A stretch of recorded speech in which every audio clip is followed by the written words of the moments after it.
Hello दोस्तों, आज मैं लेकर आया हूँ एक ऐसा सफर जिससे आज हमारे अर्थ प्लैनेट के जन्म से लेकर अब तक की पूरी कहानी का पर्दाफाश होगा।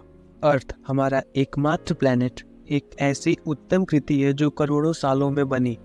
इस वीडियो में हम साथ चलेंगे इस सफर पर, जहाँ हम एक अंधेरे शुरुआत से लेकर रोशनी भरे विश्वास तक जाएंगे। पहली बार दिखाया जाएगा अर्थ के जन्म की महत्वपूर्ण प्रक्रिया जिससे हमारे अस्तित्व की शुरुआत हुई। हम समझाएंगे कैसे मेटेरॉइड्स, वोल्केनो और समय के साथ बदलते तरीके से अर्थ बनी। इस सफर में हम प्राचीन रहस्यों को खोलेंगे जिससे हमारे दुनिया की सच्चाई सामने आएगी। तो चलिए इस अनोखे सफर की शुरुआत करते हैं, जहां हम साथ में खोजेंगे, सीखेंगे और अर्थ के रहस्यों को समझेंगे। आइए शुरू करते हैं। करीब 700 से लेकर 450 करोड़ साल पहले, यानी कि 7 to 4.5 बिलियन ईयर एगो, जिस जगह आज हमारा सोलर सिस्टम है, वहाँ पर डिफरेंट टाइप के गैस और डस्ट के पार्टिकल मौजूद थे। साइंटिस्ट की माने तो इन डस्ट पार्टिकल से दूर एक स्टार यानी कि तारा हुआ करता था। समय के साथ साथ उस तारे की पावर कम होने लगी, जिसके कारण उसके अंदर एक बहुत बड़ा विस्फोट हुआ।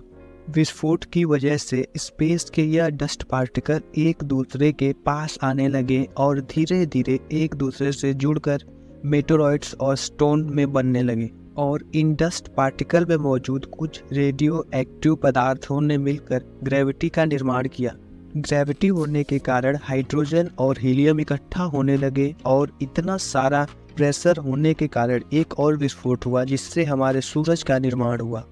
यह बात करीब 461 करोड़ साल पहले की है। इसी प्रोसेस के दौरान बहुत से एस्ट्रोनॉइड का भी निर्माण हुआ, जो कि सूरज का चक्कर करने लगे और आगे चलकर यही सब मरकरी, वेनस, अर्थ और हमारे सारे प्लैनेट बने। साइंटिस्ट की माने तो करीब 460 करोड़ साल पहले हमारे अर्थ और मार्स के बीच एक थिया नाम का प्लैनेट भी था, जो कि सूरज का चक्कर लगाता था। अर्थ पर ग्रेविटी होने के कारण सन का चक्कर लगाने वाले एस्टेरॉइड अब अर्थ का चक्कर लगाने लगे और पृथ्वी पर भारी मात्रा में गिरने लगे। और सेम यही प्रोसेस थिया पर भी होता रहा। ये एस्टेरॉइड करीब करीब कई करोड़ों सालों तक पृथ्वी पर गिरते रहे। थिया साइज में छोटा था अर्थ से।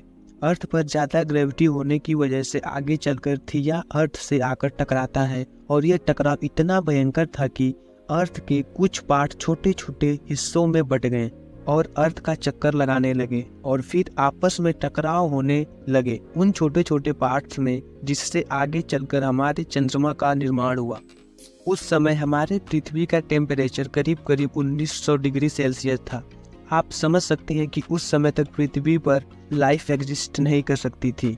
लेकिन धीरे धीरे पृथ्वी पर टेम्परेचर होने लगा और टेम्परेचर कम होने लगा, जिसकी वजह से अर्थ के मेटल्स, रेडियो एक्टिव सब्सटेंस अर्थ के सेंटर पर जाकर इकट्ठा होने लगे और हल्के सब्सटेंस अर्थ के ऊपर रह गए।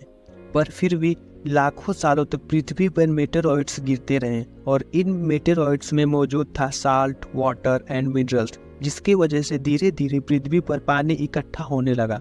साइंटिस्ट के अकॉर्डिंग इसी फेज के दौरान छोटे छोटे मॉलिक्यूल समुद्र के अंदर होने लगे और लाखों सालों बाद पृथ्वी का सरफेस पूरी तरह पानी से ढक गया। हमारे पृथ्वी के सबसे अंदर के कोर रेडियो एक्टिव पदार्थ से बने होने की वजह से हमेशा गर्म रहता था। लेकिन जब भी पृथ्वी की ऊपरी जमीन ठंडी हो जाती है तो यह बाहर नहीं आ पाता है, जिसकी वजह से लावा का निर्माण होता है। और इस टाइम भी कुछ ऐसा ही हुआ। हजारों की तादाद में लावा निकलने लगे और लाखों सालों तक निकलते रहे, जिससे पानी के ऊपर जमीन का निर्माण होने लगा।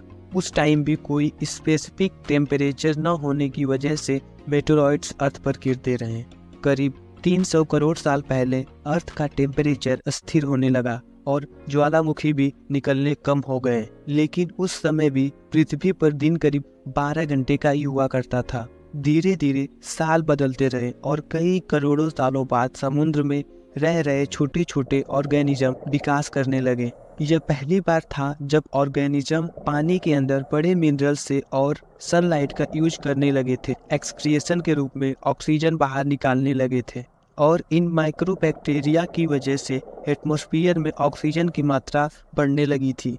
एटमॉस्फेयर में ऑक्सीजन बढ़ने से अर्थ पर वायुमंडल बनना स्टार्ट हो गया और आने वाले हजारों लाखों सालों में ऑक्सीजन की मात्रा बढ़ने से माइक्रोबैक्टीरिया ज़्यादा जगहों में फैल गए। वक्त के साथ साथ अर्थ की टेक्टोनिक्स प्लेट में दरार होने लगा, जिसके कारण पृथ्वी का लावा कई लाखों सालों तक खुला उबलता रहा, जिसकी वजह से अर्थ के एटमॉस्फेयर में कार्बन डाइऑक्साइड की मात्रा बहुत ज़्यादा बढ़ गई और फिर पृथ्वी पर एसिडिक रेन होने लगा। और कुछ सालों बाद पृथ्वी का टेम्परेचर घटने लगा और पृथ्वी पर जमा पानी बर्फ बनने लगा। इस वक्त पूरी पृथ्वी सफ़ेद बर्फ से ढक चुकी थी। जनरली देखा जाए तो जब सन रेज अर्थ पर स्ट्राइक करती हैं तो ज़मीन सन रेज को एब्सॉर्ब कर लेती है, बट उस टाइम पूरी पृथ्वी बर्फ होने की वजह से सन रेज रिफ्लेक्ट होकर वापस चली जाती थी। इसलिए पूरी पृथ्वी कई लाखों सालों तक बर्फ से जमी रही और ढकी रही। लेकिन कहते हैं ना, वक्त बदलता है। उसी तरह फिर पृथ्वी में अंदर से ज्वालामुखी निकलने शुरू हुए, जो कि बर्फ को पिघलाना शुरू कर दिया। इसी बीच पृथ्वी की गहराई में बचे कुछ माइक्रो ऑर्गेनिज्म धीरे धीरे बदल रहे थे और वो ऑक्सीजन को लेकर अपने शरीर को बड़ा और स्ट्रांग बनाने लगे थे। इसी बीच पानी में अलग से छोटे छोटे पौधे निकलने शुरू हो गए थे। बाहर जैसे जैसे लावा निकल रहा था वैसे वैसे कार्बन डाइऑक्साइड ज़्यादा होने की वजह से एटमॉस्फेयर गर्म होने लगा। वक्त के साथ साथ तो बर्फ पिघलने लगे, लेकिन फिर एसिड की रेन होने लगी, जिसके कारण फिर पृथ्वी ठंडा होने लगी और फिर पृथ्वी की ज़्यादातर सरफेस बर्फ से ढक गई।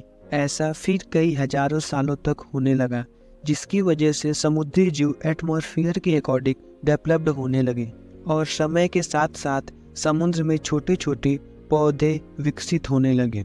एटमॉस्फेयर और ऑक्सीजन ज़्यादा होने की वजह से एसिड रेन कम होने लगी। अर्थ के एटमॉस्फेयर में ऑक्सीजन आने की वजह से ओजोन लेयर मोटी होने लगी और आज से करीब 47 करोड़ साल पहले पृथ्वी पर पहली बार प्लांट उगना शुरू हुए। वक्त के साथ साथ पृथ्वी के सरफेस पर अलग अलग प्रकार के पेड़ पौधे विकसित होने लगे।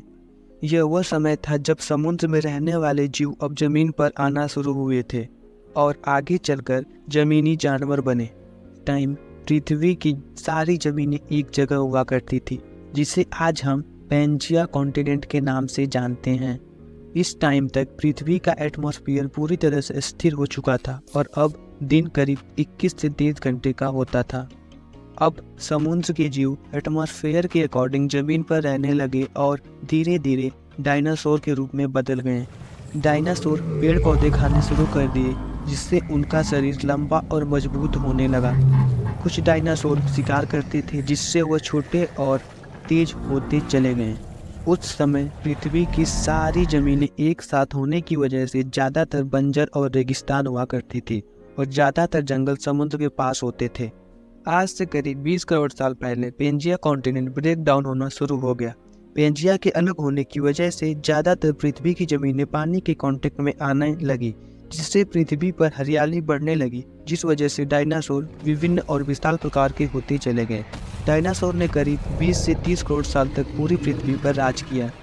उस समय अफ्रीका से टूटा भारत एशिया में सीधा तिब्बत से टकराया और इस टकराव की वजह से हिमालय का निर्माण हुआ। आज से करीब 6.5 करोड़ साल पहले माउंट एवरेस्ट से भी बड़ा एक उल्कापिंड पृथ्वी की तरफ आ रहा था।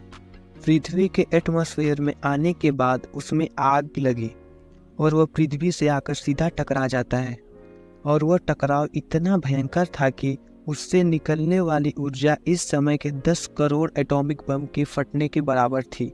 इस उल्कापिंड के गिरने की वजह से पूरे पृथ्वी पर भूकंप आना शुरू हुआ।